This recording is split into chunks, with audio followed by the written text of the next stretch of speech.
I'm here to show you how to use a little bit of knowledge of pi to possibly get you a free drink at a bar or something.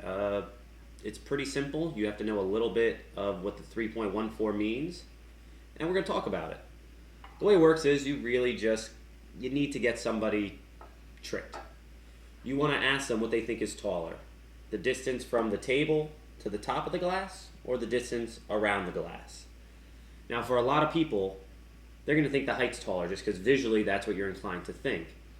But if you're asking them the question, they're going to go, their eyes are probably deceiving them, and they're going to probably say the circumference. Otherwise, why would you ask them the question? And you wager them, all right, well, how about now? And for instance, if you're at a bar, you have the coaster, so you could keep stacking them higher and higher and higher. But for me, I have this little drinking glass. So I'm going to now ask the same question. What do we think is longer? The distance from the top of this glass to the table, or the distance around the glass? At this point, most people are going to say the height.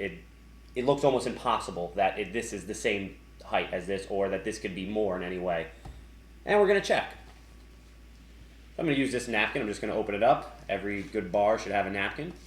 And I'm just going to measure right around. I'm going to pick up this glass, and we're just going to measure right around.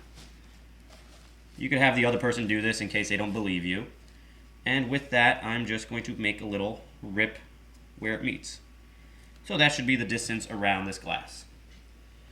And now I measure the height. That's where the rip is. And as you can see, the distance around is longer than the height of this. I gave myself about 1.5 inches worth of slack. Now the reason this works, and you just got yourself a free drink, is because I know that the circumference is 3.14 times the diameter. Meaning I realize that I can stack 3 of these glasses on top of each other and still have a little room to spare.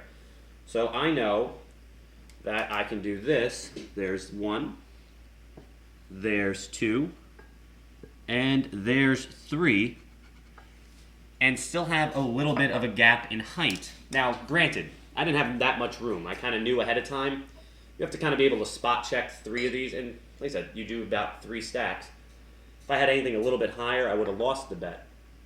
But this is the knowledge of pi. That 3.14 means that, once again, the circumference is more than 3 times the diameter here. This, to most people, looks longer than this. And, like I said, you could get a free pint out of that, and hopefully you can use this at a point in your life. If you're underage, wait till you're 21. Thank you, and this is Mr. Mercado showing you a little bar trick using pi.